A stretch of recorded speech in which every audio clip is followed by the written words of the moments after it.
Wa nadhiru hadza, ya, ada satu amalan yang dicontohkan di sini, anna rajul idza tawadda fi baitihi fa asbaghal wudu thumma kharaja ilal masjid la yukhrijuhu illa shalah fa innahu la yakhtu khutwatan illa rafa'allahu biha darajah. Ya. Ada satu amalan yang sering kita lewati sebenarnya, ya, berkaitan dengan dua hadis ini, yaitu apabila seorang berwudu, ya, fa'asbaghal wudu'ahu, ya, dan ia kemudian menyempurnakan wudunya, kemudian ia tidak keluar dari rumahnya menuju ke masjid kecuali berniat untuk melaksanakan sholat, fa innahu la yakhdu khutwatan illa rafa'allahu biha darajah. Maka sesungguhnya kalau ia berniat memang benar-benar untuk sholat dari rumahnya ke masjid, maka di setiap langkahnya itu dia akan mendapatkan atau dia akan diangkat derajatnya sebanyak 1 derajat oleh Allah Subhanahu wa taala, wa hutta anhu biha khati'ah, ya, dan Allah hapuskan 1 kesalahan, ya, dari setiap langkahnya, ya.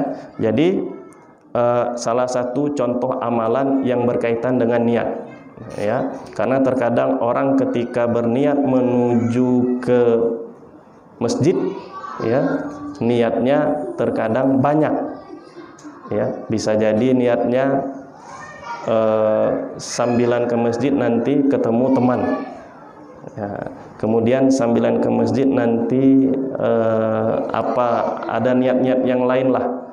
Nah, lebih baik didahulukan atau lebih dibesarkan lagi niat untuk melaksanakan sholat, ya, niat untuk melaksanakan sholat. Agar apa? Agar setiap langkah kita dari masjid dari rumah menuju ke masjid itu bisa mengangkat derajat kita di hadapan Allah Subhanahu wa taala dan menghapus dosa dari setiap langkah kita, ya.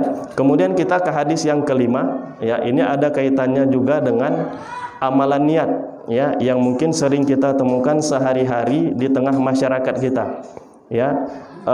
Sebuah hadis dari Abi Yazid Ma'an ibn Yazid ibn Akhnas radhiyallahu anhum, ya,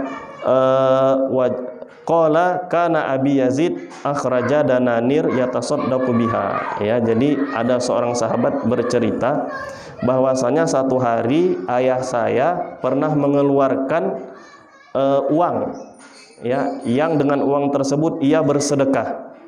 Fa wada'aha inda rajulin fil masjid, ya, tapi ayahnya ini menitipkan kepada seseorang di masjid. Faji'tu fa akhadtuha, maka kemudian anaknya Yazid ini datang ke masjid dan kemudian mengambil dari orang tersebut. Jadi seolah-olah ayah Yazid ini bersedekah, ya, kemudian yang menerima sedekah adalah anaknya, ya. Boleh enggak ini? Ya, fa'ataituhu biha, ya, faqala wallahi iyyaka aradtu fa khamsatuhu ila Rasulillah sallallahu alaihi wasallam, ya. Maka kemudian anaknya Yazid ini, ya, mendatangi ayahnya, ya, dan kemudian diketahui oleh ayahnya anaknya ini sudah mengambil sedekah dari orang yang dititipkan oleh ayahnya, ya. Maka ayahnya si Yazid ini, ya, Yazid kemudian memarahi anaknya tersebut, ya. Artinya Yazid ini tadinya menyangka bahwasannya atau mengira lah, ya, atau takut, dia khawatir kalau sedekah tersebut tidak diterima oleh Allah Subhanahu wa taala. Artinya apa? Bisa jadi anaknya ini enggak boleh menerima sedekah karena ayahnya yang memberi sedekah, ya. Maka kemudian pergilah mereka kepada Nabi SAW, ya. Faqala laka ma nawaita ya Yazid walaka ma akhadta ya Ma'an, ya. Maka Nabi SAW berkata, laka ma nawaita ya Yazid, ya, untuk kamu wahai Yazid apa yang telah engkau niatkan, ya. Artinya apa? Artinya ketika ia sudah bersedekah, ya, dan memang niatnya memang untuk sedekah, itu sudah dicatat oleh Allah Subhanahu wa taala sebagai sebuah amalan. walaka ma akhadta ya Ma'an. Ya, nama anaknya adalah Ma'an. Dan untuk kamu wahai Ma'an, apa yang engkau ambil. Ya, jadi boleh ya seorang ayah bersedekah kepada anaknya. Ya, terlebih jika memang diketahui anaknya adalah ahlun lidzalik, ya, yang pantas menerima untuk itu. Ya, bahkan zakat pun ya boleh untuk keluarga.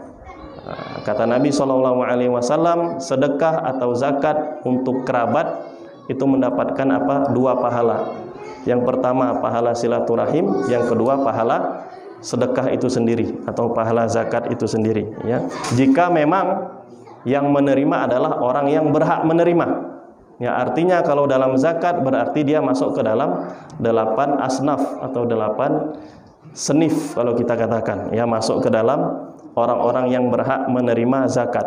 Ya, maka dari hal ini, ya, dari hadis ini, laka ma nawaita ya Yazid walaka ma akhadta ya Ma'an, ya, bagimu apa yang telah engkau niatkan wahai Yazid, dan bagi Ma'an apa yang telah ia ambil. Ya, para ulama itu kemudian menjadikan ini sebagai kaidah yang sangat besar.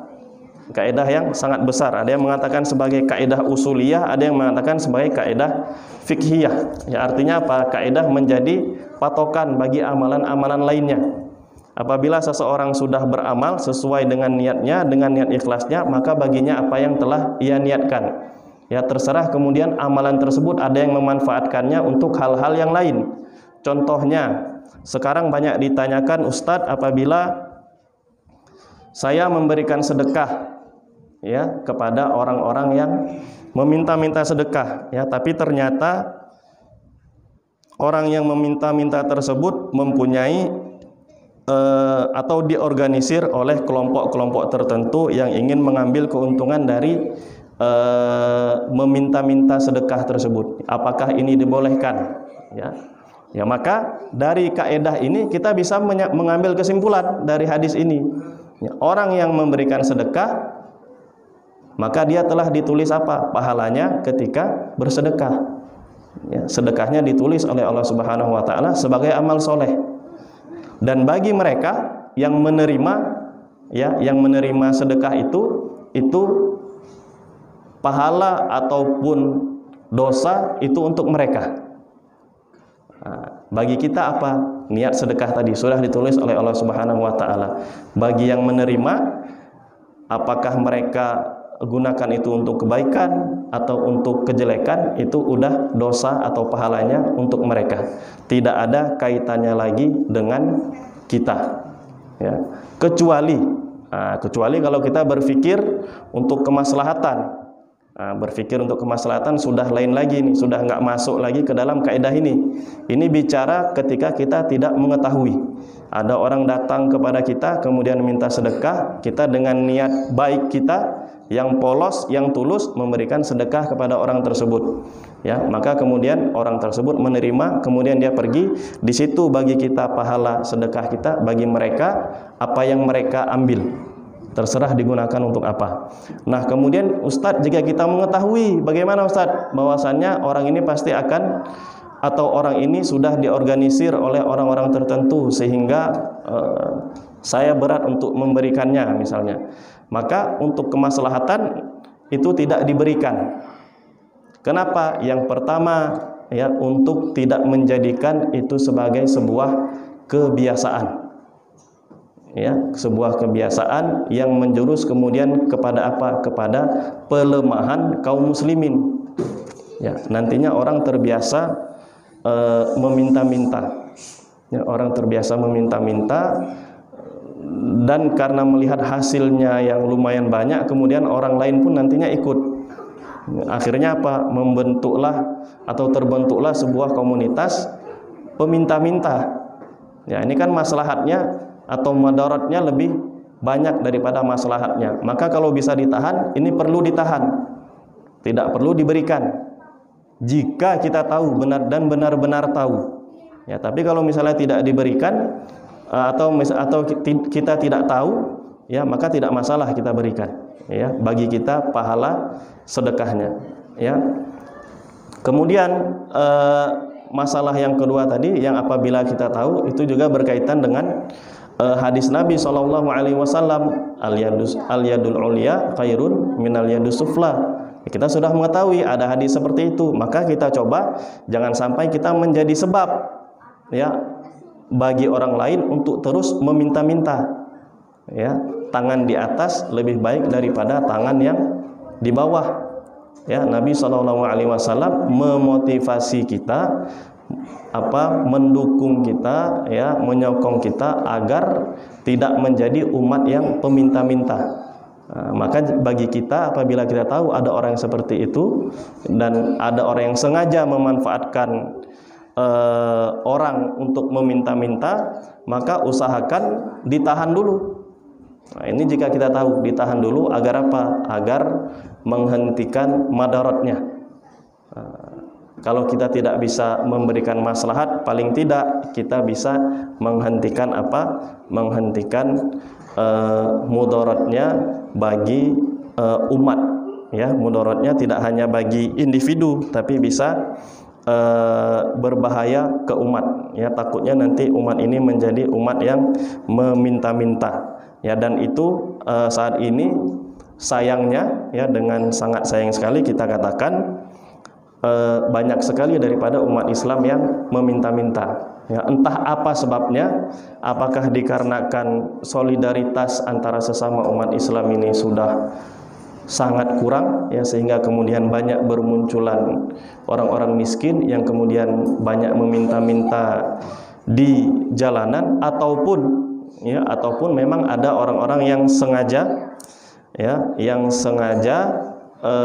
ingin mengorganisir, ya, orang-orang untuk meminta-minta di jalanan ataupun di kafe-kafe. Ya, banyak sekali masalah-masalah, ya, beberapa masalah fikhiyah yang diturunkan, ya, yang diturunkan kita sebutkan, ya, oleh para ulama, ya, dari kaidah hadis yang kelima ini, ya, laka ma nawaita ya Yazid walaka ma akhadta ya Ma'an. Ya, bagimu apa yang telah engkau niatkan wahai Yazid, ya, dan bagimu apa yang telah engkau ambil wahai Ma'an, ya, anaknya Yazid tadi. Di antaranya adalah, ya, ma dzakarahul ulama rahimahumullah annar rajul, ya, apa yang disebutkan oleh para ulama bahwasannya apabila ada seorang laki-laki lau a'ta zakatahu syakhsan yadhunnu annahu min ahli zakah, ya, jika ia memberikan zakatnya, ya, ini bicara masalah zakat, ya, yang hukumnya wajib, ya, yadhunnu annahu min ahli zakah, yang dia kira, ya, orang tersebut adalah orang yang berhak menerima zakat. Fatabayyana annahu ghaniyun, dan kemudian nantinya ketahuan bahwasanya orang yang menerima zakat itu adalah orang yang tidak berhak. Bahkan disebutkan di sini adalah orang yang ghani, orang yang kaya. Walaisa min ahli zakah fa inna zakatahu tujzi, maka zakatnya sudah kewajiban zakatnya sudah jatuh, artinya sudah terlaksana.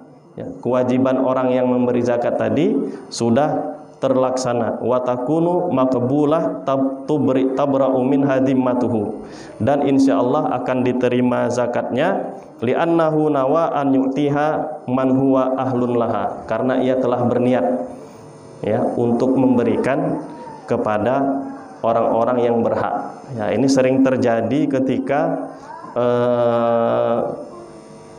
Idul Fitri, ya, ketika mendekati Idul Fitri lah, ya, banyak orang bertanya ini berhak atau tidak berhak, ya, maka niatkan dulu, ya, niatkan dulu yang pertama kita memang memberikan untuk orang yang berhak, ya, kemudian yang kedua pastikan saja, ya, pastikan saja, kan bisa dipastikan orang yang menerima itu berhak atau tidak berhak, ya, diantaranya dengan bertanya langsung kepada orang tersebut, baik itu misalnya kepada suaminya atau kepada istrinya atau kepada ayahnya atau kepada tetangganya, kira-kira kehidupan mereka bagaimana, Ya, jika ini bagi orang yang ingin langsung memberikan kepada orang si penerima zakat, ya. Maka jika kita sudah beristihad, ya, kita sudah berusaha untuk mengetahui orang tersebut berhak atau tidak berhak menerima zakat, maka itu sudah cukup bagi kita. Maka zakat yang kita tunaikan itu cukup. Ya, zakat yang kita tunaikan itu sah. Ya, tidak diragukan lagi. Ya, karena kita sudah apa? Sudah berniat yang pertama, yang kemudian kita sudah berusaha ya untuk mengetahui orang tersebut berhak atau tidak berhak dalam menerima zakat, ya.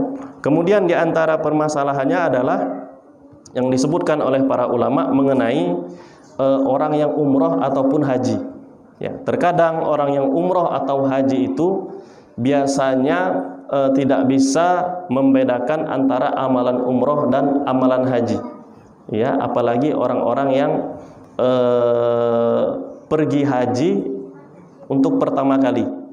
Ya, terkadang ada yang melaksanakan ibadah haji itu, khususnya jamaah haji Indonesia itu pada umumnya melaksanakan haji itu dengan cara tamattu, dengan haji tamattu. Ya, haji tamattu itu apa? Menggabungkan umroh dan haji dalam satu waktu atau dalam satu perjalanan. Ya, dan itu sering dilakukan oleh jamaah haji Indonesia. Bukan sering, memang semuanya, ya, kecuali 1-2 orang yang melaksanakan haji munfarid, ya, atau mutafarrid, ya. Nah, jamaah haji Indonesia itu biasanya tidak bisa membedakan antara umroh dan haji, karena yang dilaksanakan duluan adalah amalan umroh. Yang dilaksanakan oleh jamaah haji Indonesia itu adalah amalan umroh, ya. Maka apabila, nah ini apabila, ya, ketika ia melaksanakan umrohnya ini, ya, tetapi ia tidak mengetahuinya, yang tersebut olehnya, ya, biasanya niat itu, ya, niat yang ada di buku-buku panduan haji itu bertuliskan labbaik Allahumma hajjan, ya, labbaik Allahumma hajjan, ya. Karena itu yang ada dari Rasul Shallallahu Alaihi Wasallam, aku berniat untuk melaksanakan haji, ya. Apakah kemudian umrohnya sah? Maka umrohnya sah, ya, karena ia di dalam hatinya berniat untuk apa? Untuk umroh, ya, bukan untuk haji, ya. Niat yang dihitung di mana? Niat yang dihitung adalah yang di dalam hati, bukan yang dilafazkan oleh lisan. Ya, begitu juga dengan sholat.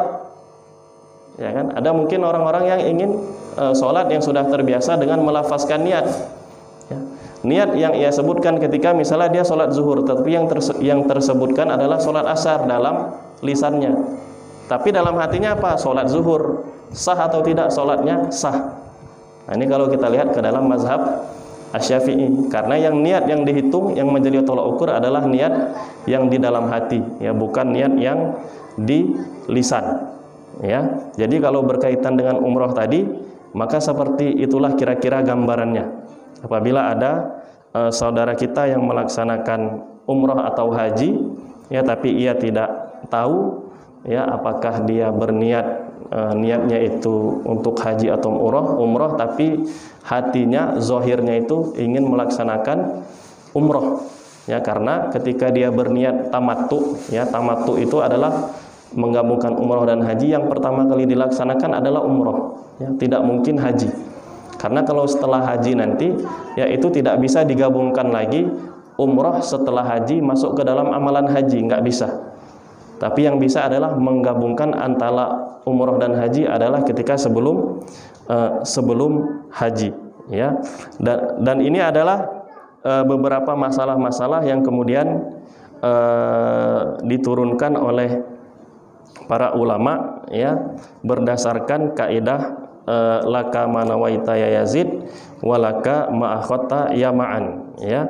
Dan terakhir, ya, bisa kita sebutkan adalah permasalahan suami istri. Nah, jika terjadi, ya, lau qalal insan li zaujatihi anti talikun wa yuridu anti talikun min qaidin la min nikah falahu manawa, ya. Terkadang ada Kalau dalam bahasa Arab itu tolik itu artinya berlepas, terlepas, ya, tolik, terlepas. Maksud terlepas di sini apabila ada seseorang lelaki yang berkata kepada istrinya, anti tolik, ya, tolik itu bisa berarti talak, tapi secara bahasa bisa berarti terlepas. Maksud dari terlepas ini, orang si lelaki ini adalah ingin mengatakan bahwasanya perempuan ini misalnya terlepas dari ikatan pegawai negeri misalnya. Nah, terlepas dari ikatan pegawai negeri, maka apakah lelaki itu tadi sudah bercerai atau sudah jatuh talak kepada suami istri tersebut? Maka tidak jatuh. Karena apa? Karena lelaki ini maksudnya adalah mengatakan si istrinya ini terlepas dari ikatan pegawai negeri, ya. Maka itu adalah salah satu makna talak, ya, makna tolak dalam bahasa Arab, ya, anti tolik min qaidin, ya. Min qaidin itu artinya dari ikatan, ya. Nah, jadi kira-kira inilah beberapa amalan atau beberapa masalah yang bisa kita turunkan dari kaidah laka manawaita ya Yazid walaka ma'aqatta ya Ma'an. Ya, mudah-mudahan apa yang kita bahas malam ini bisa ada manfaatnya bagi kita semua. Lebih kurang saya mohon maaf. Apabila ada yang benar maka itu datangnya dari Allah Subhanahu wa taala, dan apabila ada yang salah maka itu datangnya dari hamba Allah Subhanahu wa taala yang dhaif ini. Insyaallah kita akan bahas hadis-hadis selanjutnya di pertemuan selanjutnya. Kita akhiri dulu pertemuan kali ini dengan kafaratul majlis. Subhanakallahumma rabbana wa bihamdika asyhadu an la ilaha illa anta astaghfiruka wa atubu ilaik. Wabillahi taufiq wal hidayah. Wassalamualaikum warahmatullahi wabarakatuh.